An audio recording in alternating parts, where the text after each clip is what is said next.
Qué bueno que podemos platicar en esta coyuntura, doctor. Primero su comentario sobre lo que ha pasado el sábado para acá en Colombia, que es el centro de la atención producto de este atentado en contra de Miguel Uribe Turbay.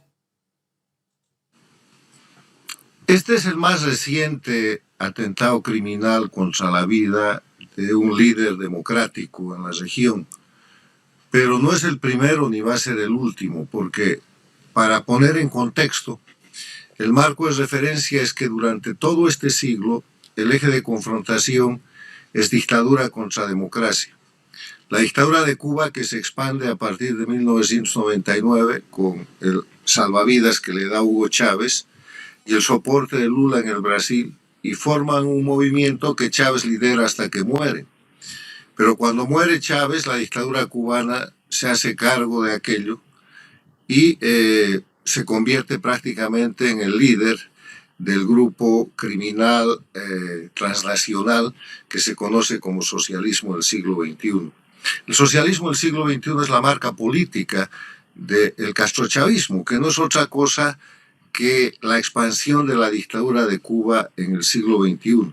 Durante todo el siglo XX, de 1959 al año 2000, lo que hizo Cuba fue ser el centro del crimen transnacional bajo el amparo de la Guerra Fría, de la Unión Soviética y después en su periodo especial en la década de los 90. Empezó fusilando, invadió países, puso guerrillas en todas las Américas, los ejércitos de liberación nacional son su creación, las FARC es su creación, Alvarado Vive Carajo de Ecuador es su creación, Sendero Luminoso y el MLTA es su creación en el Perú, las guerrillas de los Tupamarus y los Montoneros en la Argentina y el Uruguay es su creación, el sandinismo es su creación, o sea, todo es expansión, todo es operación delictiva de la dictadura cubana. Entonces, cuando llega el siglo XXI, avanza y controla Venezuela, Nicaragua, Bolivia, por 10 años el Ecuador. Y en esta confrontación que promueve entre el sistema dictatorial contra las democracias, participa además e influye en los procesos electorales de países con democracia. ¿Para qué?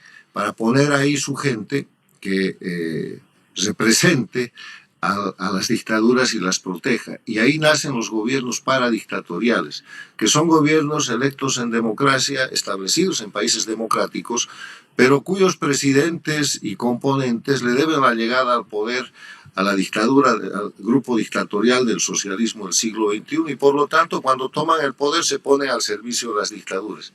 Y esos países son México, con López Obrador 6 años y ahora con la señora Sheinbaum, Brasil con Lula, Colombia con Petro, Honduras con la señora Castro, y con un pie a un lado y el otro al otro, Chile con Boric, porque en el tema de Venezuela defiende la democracia y reclama por los derechos humanos, pero en el tema de Cuba se calla.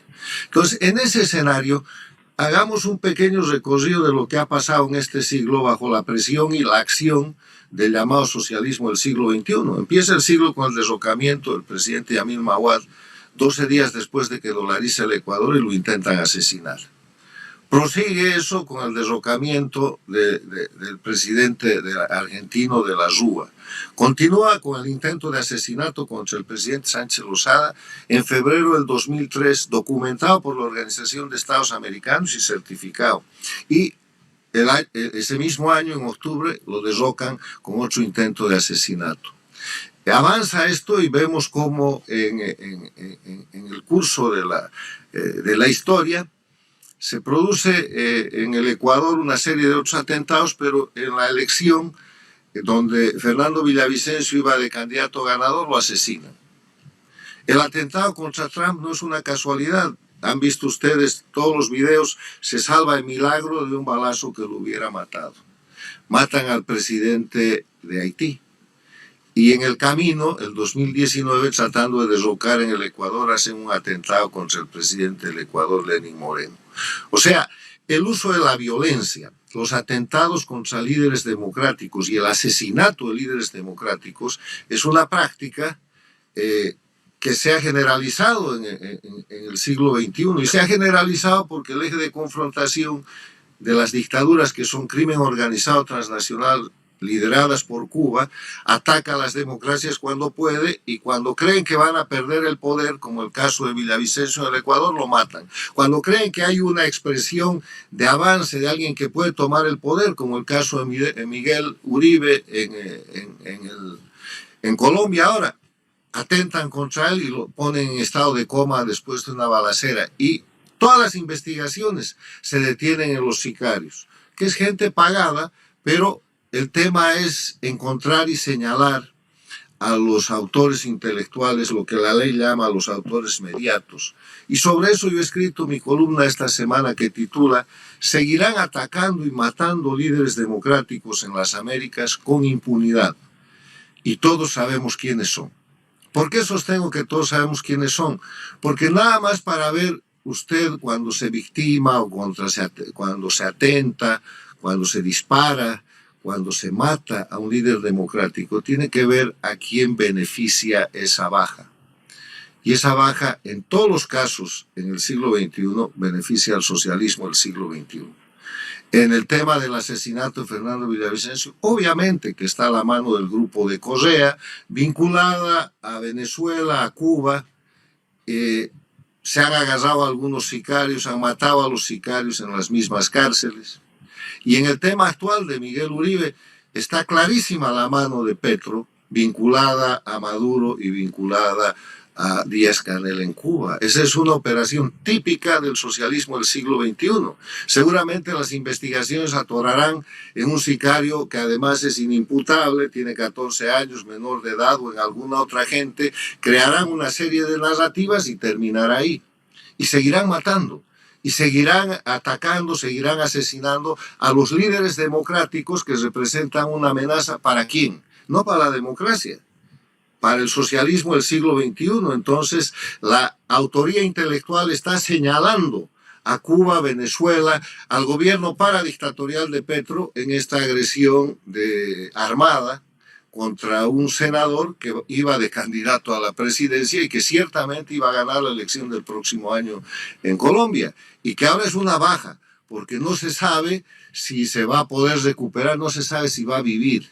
Y además de eso aparece hoy día la denuncia de que se teme un próximo atentado contra el expresidente Uribe, que hizo un gran gobierno y que ahora está acusado, entre otras cosas, en tribunales colombianos, bajo manipulación del socialismo del siglo XXI, también para inhabilitar una posible elección. Gracias, doctor, por esa excelente introducción para ubicarnos en el contexto. Frente a ello, ¿qué se puede hacer? Porque Petro promete una investigación transparente que sabemos que si fuese así llegaría a señalarlo a él mismo. ¿Qué se puede hacer frente a esto? Porque si de algo abusa el socialismo del siglo XXI es casualmente de la ley.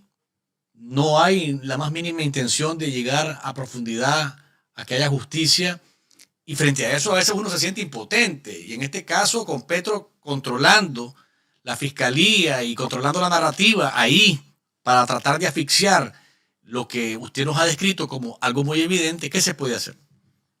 Mire, estos son los casos de magnicidios. Usted sabe que un magnicidio es el asesinato o el atentado que puede generar muerte de gente destacada en el ambiente social. Lo de Fernando Villavicencio fue un magnicidio. El intento de asesinato contra el hoy presidente Trump fue un magnicidio.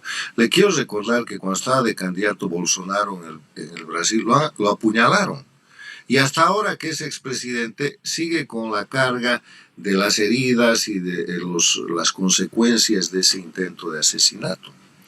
Este intento de asesinato contra Uribe puede representar un impedimento definitivo para que no sea candidato. Usted me dice qué es lo que hay que hacer. Primero lo que hay que hacer es denunciar con claridad. Aquí hay una sola pregunta. ¿A quién beneficia la baja de Miguel Uribe en Colombia? ¿A quién beneficia el intento de asesinato de Bolsonaro en el Brasil? ¿A quién beneficia el asesinato de Fernando Villavicencio en Ecuador? ¿A quién hubiera beneficiado el asesinato que no se produjo sino como un intento del presidente Lenín Moreno en el Ecuador. ¿A quién hubiera beneficiado el asesinato de Sánchez de Lozada el 2003 en Bolivia? Hay un solo rumbo. Y además es un rumbo que señala a un grupo de gente que ha practicado ese tipo de crímenes desde el año 1959, durante 66 años, y es Cuba. Pero además de eso, como si estos magnicidios no fueran suficientes, vamos a lo que es la acción de detentar indefinidamente el poder en Cuba, en Venezuela, en Nicaragua y en Bolivia. ¿Cuántas masacres hay en cada uno de esos países perpetradas públicamente con impunidad contra un pueblo indefenso por parte de estas dictaduras? En unos días más se va a celebrar el 4º año del 11 de julio en Cuba, que era un levantamiento, una protesta popular pidiendo pan y vida, patria y vida, y reprimieron con asesinatos y después con persecución y cárcel que dura hasta el día de hoy. En Venezuela, después de que Maduro perdió la elección de julio del año pasado, ¿qué pasó? Terrorismo de Estado, decenas de muertos, miles de presos, tortura y terrorismo de Estado. En Nicaragua, el 2018, ustedes han sufrido una masacre contra los estudiantes que salieron a reclamar simplemente por libertad. Y eso está en la impunidad. Y en Bolivia hay una cantidad de masacres acumuladas desde el golpe de Estado del 2003, pero ya en el gobierno de Morales perpetra la masacre de Cochabamba, la masacre del Porvenir en Pando, 2 masacres en el Hotel Las Américas que están certificadas con señalamiento y conclusiones por la Comisión Interamericana de Derechos Humanos. Entonces, si matan públicamente al pueblo, ¿cómo no se los va a señalar de asesinatos y de atentados que los benefician porque están inhabilitando a la gente que los puede sacar del poder? El atentado contra Miguel Uribe señala clarísimamente a Petro, que además ha querido incluso públicamente en su discurso buscar causas de justificación.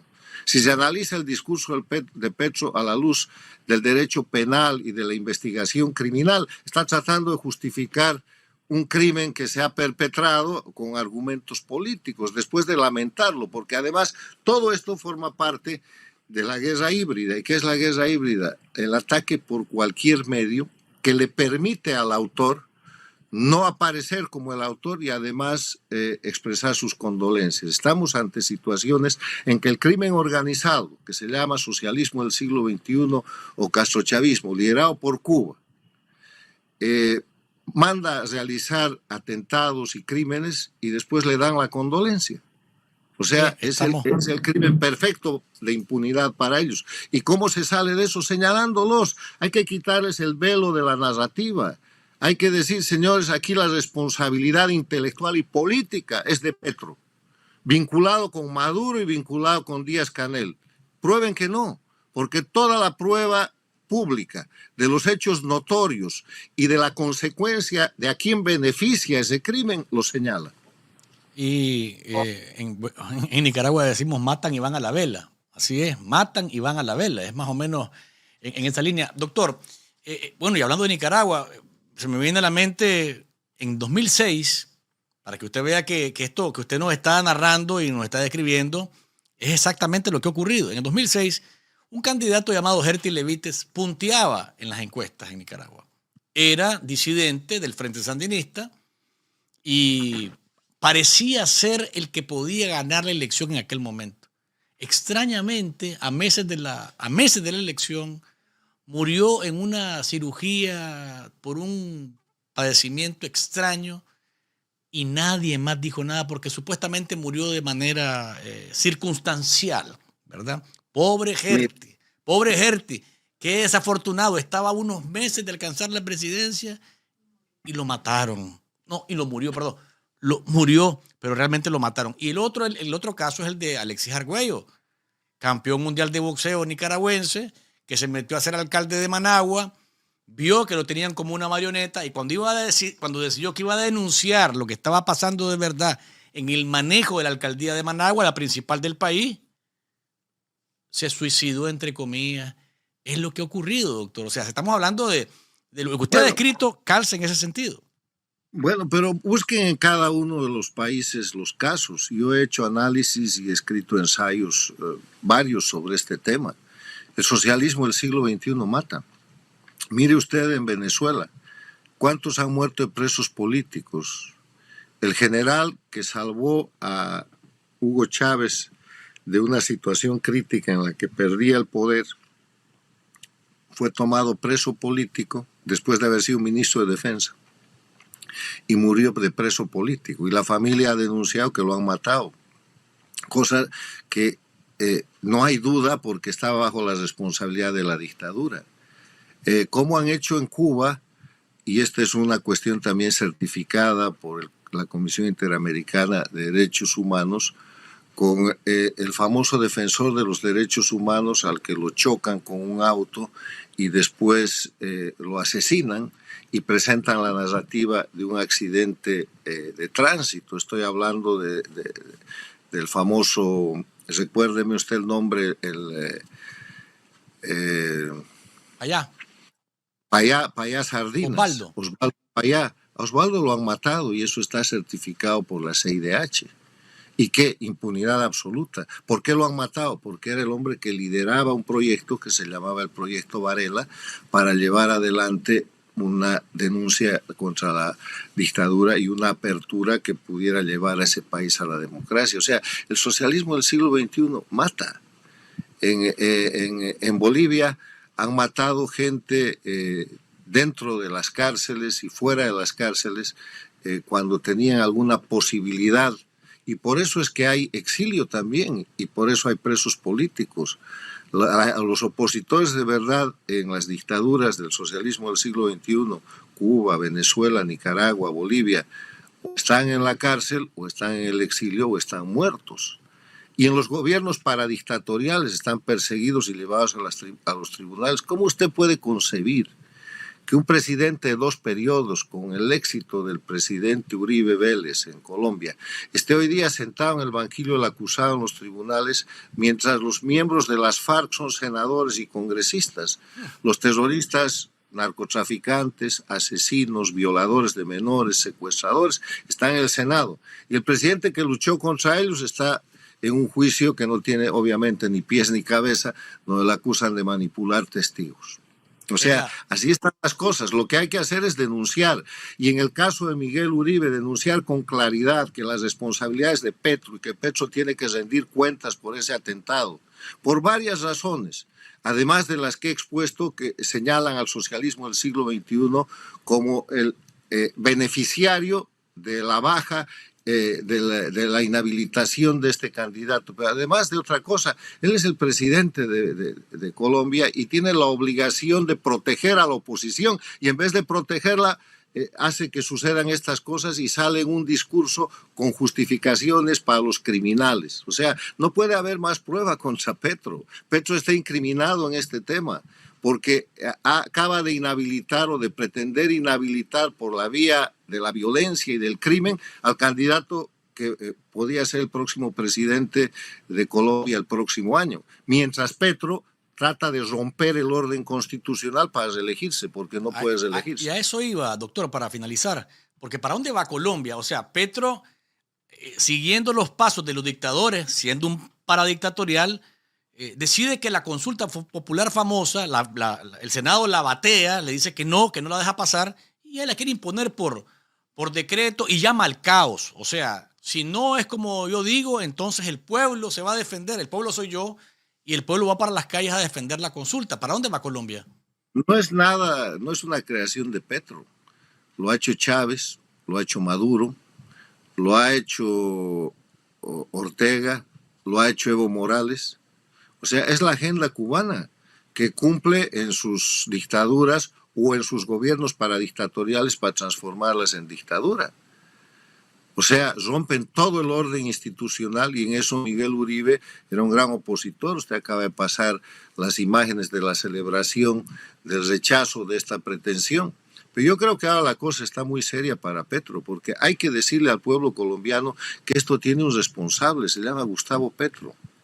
toda la autoría mediata o intelectual muestra a su gobierno y a su relación con Maduro y con Cuba como una repetición de los hechos criminales que el socialismo del siglo XXI ya ha perpetrado durante todo este siglo en Ecuador, en Bolivia, en Venezuela.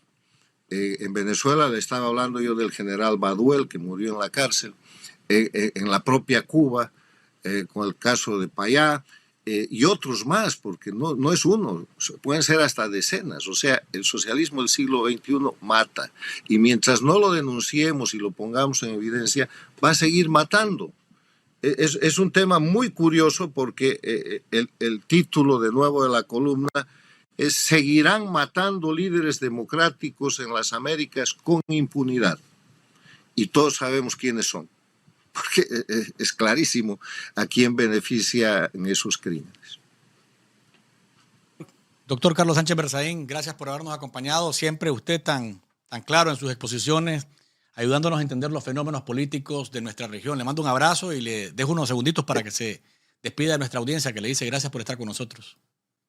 Gracias, Luis. Hay que separar el crimen de la política, y esto de lo que estamos hablando hoy es crimen, de manos de las dictaduras y de manos de las dictaduras que quieren destrozar una democracia más, que es la de Colombia. El pueblo colombiano no se va a dejar, pero en medio tenemos este intento de asesinato que puede terminar con la vida, o que puede dejar inhabilitado, o que simplemente puede impedir que Miguel Uribe sea el próximo candidato. La pregunta es, ¿hasta cuándo las democracias de la región van a seguir tolerando esta situación? Hasta que les toque a ellos.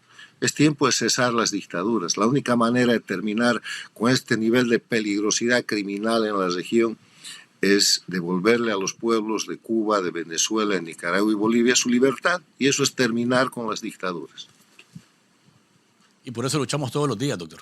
Gracias por habernos acompañado. Un abrazo y cuídese. Hasta la próxima, que podamos tomar nuestro cafecito.